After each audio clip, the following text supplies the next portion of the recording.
স্বাগত খেলাযোগে আপনাদের সাথে আছি আমি ফাইম রহমান। খুলেছে নেপালের ত্রিভুবন ইন্টারন্যাশনাল এয়ারপোর্ট। আশার আলো বৃহস্পতিবার যখন তখন দেশে ফিরতে পারে বাংলাদেশ ফুটবল দল। তবে শঙ্কার নাম অনুমতি দেশটির সরকার ভেঙে যাওয়ায় কারো তরফ থেকে পাওয়া যাচ্ছে না কোনো রেসপন্স। নেপালের থেকে বাকিটা জানাচ্ছেন হাসান সজীব। নেপাল থেকে ফুটবলাররা দেশে কবে ফিরবে, কোটি কোটি দর্শক সমর্থকের প্রশ্ন। অবশেষে সেটা জানা গেল। বাংলাদেশ বিমান এয়ারলাইন্স এবং নেপালের যে দূতাবাস রয়েছে তারা একসাথে কাজ করছে। আমরা যেমনটা জানতে পেরেছি, ঠিক বৃহস্পতিবার যে কোনো সময় বাংলাদেশ দলকে নিয়ে কাঠমান্ডু থেকে ঢাকায় যেতে পারে আর্মি অথবা বিমান বাহিনীর একটি বিশেষ ফ্লাইট। এর বাইরে যেটা জানা গেছে, বিমান বাংলাদেশ এয়ারলাইন্স কাঠমান্ডু থেকে চেষ্টা করছে প্রায় ৩০০ জন যাত্রী নিয়ে যাওয়া যায় এমন একটা এয়ারক্রাফট তারা ঢাকা থেকে কাঠমান্ডুতে পাঠাতে। তবে এখন পর্যন্ত কোনো কিছুই নিশ্চিত হওয়া যায়নি। কেন নিশ্চিত হওয়া যায়নি? একে তো নেপালের আসলে এই মুহূর্তে কোনো সরকার নেই, সব কিছুই আর্মির হাতে। নেপালে নিযুক্ত বাংলাদেশের যে দূতাবাস রয়েছে তারা সব জায়গায় তাদের যে ফর্মালিটিসগুলো রয়েছে সেটা তারা পালন করেছে। তারা বিভিন্ন জায়গায় পেপারস পাঠিয়েছে, কিন্তু অথরিটি না থাকার কারণে সেই জায়গাটা এখন পর্যন্ত কোনো উত্তর আসেনি। প্লেয়াররা ভালো রয়েছে, তবে আতঙ্কে রয়েছে। তাদের পরিবার এই মুহূর্তে বেশ উৎকণ্ঠায় সময় কাটাচ্ছে। প্রত্যেকটা সেকেন্ড যেন কয়েক ঘন্টায় রূপ নিচ্ছে। আর নেপালের যেই বাতাস সেটা প্রতিনিয়ত ভারী হয়ে উঠেছে।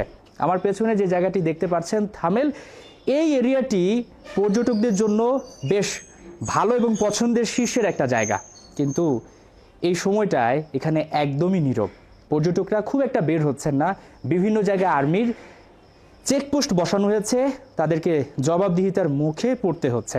সবকিছু মিলিয়ে যদি বলা হয়, দূতাবাস থেকে বাংলাদেশ ফুটবল দলকে প্রস্তুত থাকতে বলা হয়েছে। ঠিক আগামীকাল বৃহস্পতিবার সকালে বিমান বাহিনীর অথবা বাংলাদেশ আর্মির তরফ থেকে বিশেষ একটা ফ্লাইট আসবে। সেই ফ্লাইটে বাংলাদেশ দল নেপাল থেকে ঢাকায় ফিরতে পারে। একই সাথে সেই বিমানে ঢাকা থেকে আসা যে গণমাধ্যম কর্মী রয়েছে আমরা তাদের জন্য একটা ব্যবস্থা করা হচ্ছে বলে আমরা জানতে পেরেছি। আর যদি এই বিষয়টা যদি সাকসেস না হয়, সেক্ষেত্রে রেগুলার বিমান চালু হওয়ার কথা রয়েছে বিমান বাংলাদেশ এয়ারলাইন্সের। সেটা 12টা 45 মিনিট স্থানীয় সময় ছেড়ে যাওয়ার কথা। সব কিছুই আসলে ঝুলে আছে। এখন দেখার পালা যে শেষ পর্যন্ত কি দাঁড়ায়। হাসান সজীব, 71, কাঠমান্ডু, নেপাল। কাউকে হালকাভাবে দেখছেন না টাইগাররা। ওরা জয়ের ধারায় থাকতে মরিয়া। বৃহস্পতিবার রাত 8:30টায় শুরু হচ্ছে এশিয়া কাপে বাংলাদেশের মিশন। প্রথম ম্যাচেই কি ভেঙে চুরে দেবে তুলনামূলক দুর্বল হংকংকে? আবুধাবি থেকে সাইফুল রূপকের পাঠানো প্রিভিউ রিপোর্ট। বাংলাদেশের নামের পাশে এখন জুড়ে দেওয়া যায় বুম বুম। ওই যে আবুধাবির মাঠে প্র্যাকটিস করছে টাইগাররা, তাদেরকে এখন বুম বুম বলা হচ্ছে, কারণ চলতি বছরে আন্তর্জাতিক টি-20তে তারা ছক্কার সেঞ্চুরি তো হাঁকিয়েছেই। চলতি বছরে প্রতি ম্যাচে গড়ে 8টার আশপাশে ছক্কা হাঁকিয়েছে। যদি প্রিসাইসলি বলি 7.73। 2024-এ সেটা ছিল 5-এর আশপাশে। 2006 থেকে 23 পর্যন্ত প্রতি ম্যাচে টি-20 ইন্টারন্যাশনালে বাংলাদেশ 2-3টা ছক্কা হাঁকাতো। অর্থাৎ বাংলাদেশ যে কতটা পাল্টে গেছে, সাম্প্রতিক সময় টানা 3টা সিরিজ জয়, পাওয়ার হিটিং কোচের দীক্ষা নেয়া, এশিয়া কাপে বাংলাদেশের দিকে তাকিয়ে থাকবে সবাই। আপনি জানেন যে কোনো বিপদের সিচুয়েশন থেকে আপনি বের হয়ে আসতে পারবেন। আমার মনে হয় আমাদের স্মার্ট ক্রিকেটটা খেলতে হবে, রাদার দ্যান খালি 6 প্রতি যাওয়া। ছোট ফরম্যাটে লিটন দাসের বাংলাদেশ ফ্লাইং মুডে এশিয়া কাপের প্রথম প্রতিপক্ষ হিসেবে পাচ্ছে তারা হংকংকে, যারা আবার প্রথম ম্যাচে আফগানিস্তানের কাছে বড় ব্যবধানে 94 রানের বড় ব্যবধানে হেরেছে। সেই দলটাকে আসলে কতটা সমীহ করছে, কারণ এই দলটার বিপক্ষে কিন্তু আবার 2014 সালে টি-20 বিশ্বকাপে বাংলাদেশ হেরেছিল। তারা যদি ভালো ক্রিকেট খেলে বসে, সেক্ষেত্রে কিন্তু আমাদের তখন বড় ব্যবধানে জেতাটাও কষ্ট করে। আমরা আমাদের 100% দেওয়ার চেষ্টা করবো এবং ম্যাচ জেতার চেষ্টা করবো। ব্যাটারদের ধুন্ধুমার ব্যাটিং, 4 ছক্কা নিয়ে অনেক আলোচনা হচ্ছে। ভুলে গেলে চলবে না, বাংলাদেশের পেসাররা অসাধারণ বোলিং করছে দেশে বিদেশে, বিশেষ করে ডেথ বোলিংয়ে, নতুন বলে পাওয়ার প্লেতে। লিটন দাসও হ্যাপি যে তার বোলিং ইউনিট এখন বেশ ছন্দে। দুটিটা খুব ভালো কোয়ালিটির বলার আছে। আমরা সবাই জানি মুস্তাফিজ তাসকিন রিসেন্ট বাসকে খুব ভালো বোলিং করছে, ইনফ্যাক্ট সাকিব শরীফগুলো ভালো করতেছে। ক্রিকেটে একটা কথা আছে, লিডিং ফ্রম দ্য ফ্রন্ট, অর্থাৎ ক্যাপ্টেন নিজে পারফর্ম করবে, দলকে রাইট ডিরেকশনে নিয়ে যাবে। বাংলাদেশের অধিনায়ক লিটন কুমার দাস দারুণ ছন্দে আছেন, ক্যাপ্টেন্সি দুর্দান্ত করছেন, ব্যাটেও তার রান আছে। এই বড় মঞ্চে এশিয়া কাপে তার দিকে চেয়ে থাকবে ভক্তরা। ওখান থেকে আমার কিছু কনফিডেন্স অবশ্যই আমি পাবো। New condition, new opponent, new challenge আসবে, চেষ্টা করবে চ্যালেঞ্জটা নেওয়ার জন্য এবং টিমকে ভালো ইম্প্যাক্ট দেওয়ার জন্য। নিশ্চিত করেই বলা যায় মরুর বুকে আবুধাবিতে প্রবাসী বাংলাদেশিরা আসবে, প্রতি ম্যাচেই টাইগারদের সাপোর্ট দেবে। বাংলাদেশ এই জায়গাটাতে এই মরুর বুকে 2018 এশিয়া কাপের ফাইনাল পর্যন্ত খেলেছিল। এবার সবার সাপোর্টে দলটা যেভাবে ছুটছে, বড় স্বপ্ন সবাই দেখছে এবং আশা করাও যাচ্ছে। সাইফুল রূপক, 71, আবুধাবি, সংযুক্ত আরব আমিরাত। এশিয়া কাপে টাইগাররা কি বাজিমাত করতে পারবে? বিসিবি বস আমিরাতের কন্ডিশনটা বেশ ভালোই বোঝেন, তাই দুইটা জায়গায় ভালো করার তাগিদ দিলেন টাইগারদের। গ্রুপে আফগানরা থাকায় তারা বেশ কঠিন অপোনেন্ট, তবে বাংলাদেশের সম্ভাবনা নিয়ে বুলবুল দারুণ আত্মবিশ্বাসের কথাই বলেছেন। নাহিয়ান বিন জসিমের রিপোর্ট। রিয়াদ যেন ক্লাসের গুড বয়, শিক্ষক যা বলছেন খাতায় নোট করছেন, আবার গভীর মনোযোগে সব স্মৃতিতেও রেকর্ড করছেন। না, রিয়াদ নিজের জন্য না, নতুন করে এই বয়সে মনোযোগী ছাত্র বনে গেছেন আগামী প্রজন্মকে শেখানোর জন্য। কোচ হিসেবে নিজেকে করতে চান ধারালো। নিউজিল্যান্ড দলের সাবেক কোচ, বিখ্যাত কোচিং কনসালটেন্ট অ্যাশলে রসের ক্লাসে শুধু রিয়াদ না, অংশ নিয়েছেন মোট 20 জন সাবেক ও বর্তমান ক্রিকেটার। বিসিবির রান স্কোরিং ওয়ার্কশপে 12 জনই টেস্ট ক্রিকেটার। দারুণ উদ্যোগ নিয়েছেন প্রেসিডেন্ট আমিনুল ইসলাম। উদ্দেশ্য একটাই, আশরাফুল মাহমুদুল্লাহরা একদিনে দেশের এমনকি বিশ্বের নাম করা কোচ হবেন। এখানে দেখেন রিয়াদ, শাহরিয়ার নাফিস, মোহাম্মদ আশরাফুল, রাজিন সালে, এরা সবাই প্রতিষ্ঠিত সাকসেসফুল টেস্ট ক্রিকেটার্স এবং তাদের যেই একটা ছোট্ট হিসাব দেই, যদি তারা ইন্টারন্যাশনাল লেভেল এখানে খেলে আর কোচিং যদি জিরো থাকে তাহলে হয়তো কোচ করতে পারবে না, বাট তারা যখন অনেক উঁচু মানের কোচিং কোর্স গ্রহণ করবে এবং তাদের প্লেয়িং এক্সপিরিয়েন্স যখন একসাথে করবে, ওই মিক্সটা পৃথিবীতে খুব রেয়ার। তো তাদের রিয়াদ টাইপ যারা এখানে এসছে তারা শুধু খেলা না, তারা বিশ্বমানের কোচ হওয়ার জন্য প্রথম পদক্ষেপ আমার কাছে মনে হচ্ছে দিস ইজ দ্য ওয়ান। দেশের যে প্রশিক্ষকরা আছে তাদেরকে কিভাবে আমরা আরও আন্তর্জাতিক মানের কোচ তৈরি করতে পারি এবং এখান থেকে আমাদের কোচরাই যেন বিদেশে গিয়ে কাজ করতে পারে, সেটাও আমাদের অন্যতম একটা বড় লক্ষ্য। কেননা এশিয়া শুধু না, অ্যাসোসিয়েট ওয়ার্ল্ড অনেক বড় হচ্ছে। প্রথমে দেখবো আমাদের নিজস্ব যে আমাদের যে কোচিং স্থানগুলো আছে সেখানে তারা কিভাবে কাজ করছে এবং তারা যদি আন্তর্জাতিক মানের হয় অবশ্যই তারা বিদেশে গিয়েও কাজ করতে পারবে। গুরুত্বপূর্ণ ওয়ার্কশপে বিসিবি বস ও রিয়াদের শিক্ষক। ক্লাসের ফাঁকে বুলবুলকে একটু চিন্তিত মনে হচ্ছে। হতেই পারে, বৃহস্পতিবার থেকে যে টাইগারদের এশিয়া কাপ মিশন শুরু হচ্ছে আবুধাবিতে। আমিনুল ইসলাম দায়িত্ব নেয়ার পর টাইগাররা এই প্রথম কোনো বিগ ইভেন্টে খেলবে। লম্বা সময় সংযুক্ত আরব আমিরাতে থাকা বুলবুলের ভালোই জানার কথা ওখানে ভালো করার টোটকা। এখানে ডিফারেন্সটা গড়ে দেবে একটা, সেটা হচ্ছে running between the wickets and fielding. এই ফরম্যাটের খেলায় কিন্তু একই রকম ব্যাটিং একই রকম বোলিং সকলেই করে, কিন্তু রানিং বিটুইন দ্য উইকেটে যদি এক্সট্রা 15টা রান করতে পারি আমরা, বা ফিল্ডিংয়ে যদি আমরা আরও 10টা রান সেভ করে দিতে পারি, এই 25টা রান হবে deciding factor for this type of format. দেশ ছাড়ার আগে জাকের আলী আবারও শুনিয়ে গেছেন চ্যাম্পিয়ন হবার কথা। ড্রেসিং রুমে সবাই নাকি বিশ্বাস করে ওই স্বপ্ন ছোঁয়ার ব্যাপারটা। টাইগারদের নিয়ে বুলবুলের কি প্রত্যাশা? আমি তো অবশ্যই প্রত্যাশা করছি আমাদের অনেক দূর যাওয়ার সম্ভাবনা আছে, আর এটা এমন একটা ফরম্যাট, এই ফরম্যাটে ভবিষ্যৎবাণী করা খুব কঠিন, বাট আমি খুব কনফিডেন্ট আমাদের এই দলটা নিয়ে। বৃহস্পতিবার সন্ধ্যায় আবুধাবিতে টাইগাররা গ্রুপ পর্বের প্রথম ম্যাচে মুখোমুখি হবে হংকংয়ের। নাহিয়ান বিন জসিম, 71। এশিয়া কাপে বাংলাদেশকে নিয়ে ভাবছে না টিম ইন্ডিয়া, কারণ টাইগারদের নিয়ে ভাবার নাকি কিছুই নেই, এমনটাই জানিয়েছেন রবিচন্দ্রন আশ্বিন। গোটা আসরকে আকর্ষণহীন দাবি করে একে জমকালো করার টোটকাও দিয়েছেন ভারতের সাবেক এই ক্রিকেটার। আশ্বিনের বাগাড়ম্বরের বাকিটা জানাচ্ছেন পার্থ বণিক। 2012 এশিয়া কাপ মিরপুরে সেবার বাংলাদেশের কাছে সচিনের 100তম সেঞ্চুরি ম্লান হতে দেখেছিলেন একজন। ভারত হারার পর তামিম, সাকিব, মুশফিকদের বাঁধ ভাঙা উদযাপনের চাক্ষুষ সাক্ষী হয়েছিলেন। 11 বছর বাদে 2023 এশিয়া কাপ। এ দফায় দলে না থাকলেও টিভিতে চেয়ে চেয়ে দেখেছিলেন টাইগারদের কাছে ভারতের আরেক পরাজয়। মানুষটার নাম রবিচন্দ্রন আশ্বিন। এমন ইতিহাস থাকার পরেও যিনি কিনা এবারের এশিয়া কাপে বাংলাদেশকে গোনায় ধরছেন না। সোশ্যাল প্ল্যাটফর্মে বলে বেড়াচ্ছেন বাংলাদেশকে নিয়ে তাদের মাঝে কোনো কথাই হয় না, কারণ ভারতকে মোকাবেলা করার সামর্থ্য নাকি নাই টাইগারদের। শুধু বাংলাদেশি নয়, এশিয়া কাপে ভারত ছাড়া বাকি সবাইকে এক প্রকার অপমান করেছেন সাবেক এই অফ স্পিনার। নিজের ইউটিউব চ্যানেলে আশ্বিন জানিয়েছেন এবার কোনো দলেরই ভারতকে চ্যালেঞ্জ জানানোর সামর্থ্য নেই।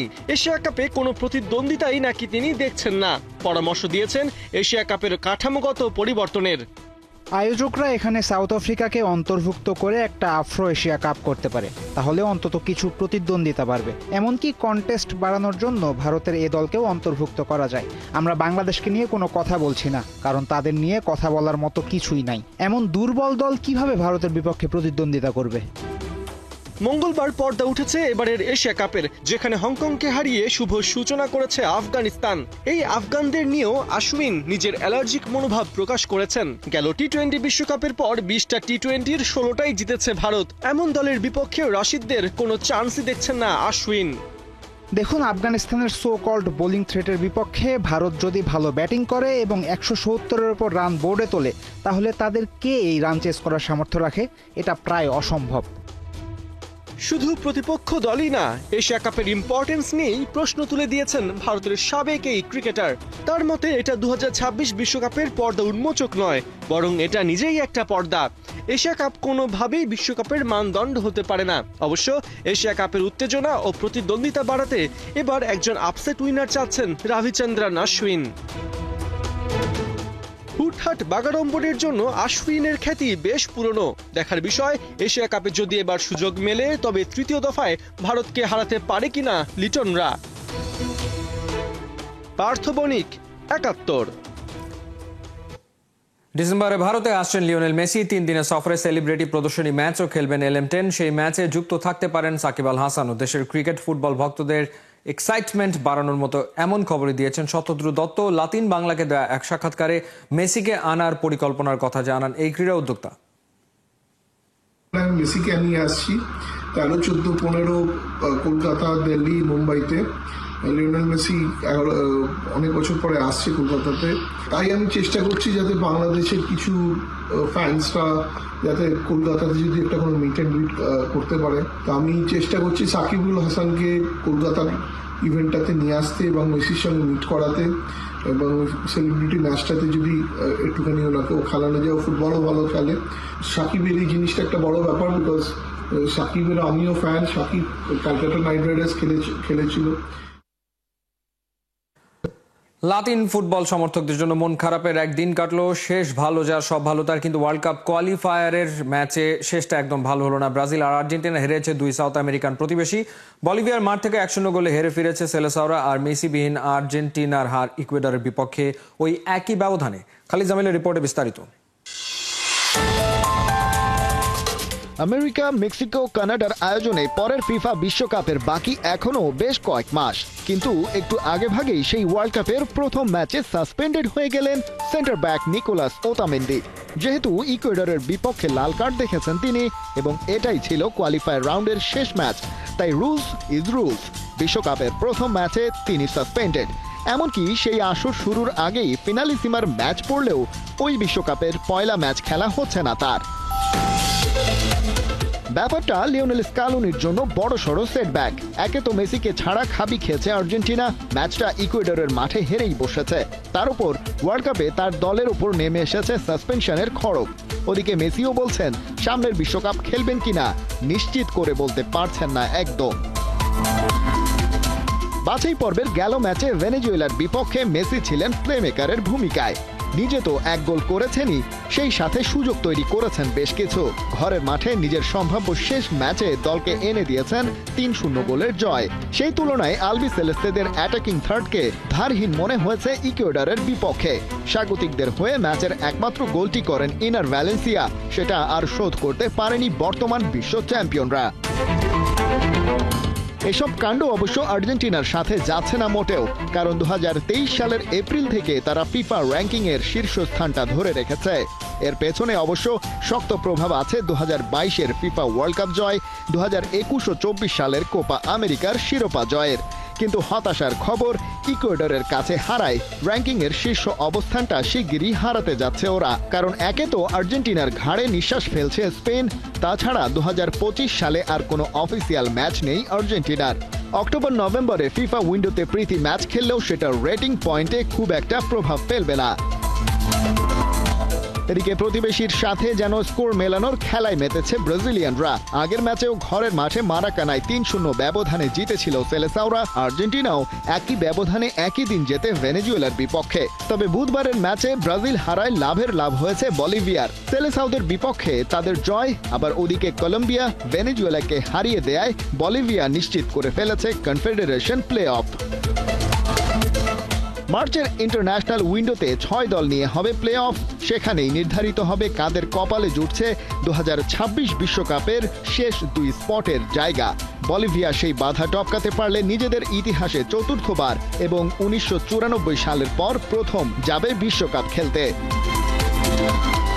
তবে দিন শেষে প্রশ্ন আর আগ্রহের জায়গা একটাই, ব্রাজিল আর আর্জেন্টিনা দুদলই নিজেদের সাইড বেঞ্চ বাজিয়ে দেখার চেষ্টা কতটা ভালোভাবে করতে পারলো। তাতে ফলাফল হয়তো পক্ষে আসেনি, তবে দলের বর্তমান অবস্থান সম্পর্কে একটা রিয়েলিটি চেক হয়ে গেছে। তাহলে বিশ্বকাপের আসল প্রস্তুতি কবে থেকে শুরু করবে দুই ল্যাটিন জায়ান্ট? খালিদ জামিল, ৭১। ছিল এই মুহূর্তের খেলাযোগে সরাসরি সংবাদ অনুষ্ঠান দেখতে চোখ রাখুন ৭১-এর ফেসবুক পেজ এবং সাবস্ক্রাইব করুন ৭১-এর ইউটিউব চ্যানেল। ৭১-এর সাথেই থাকুন।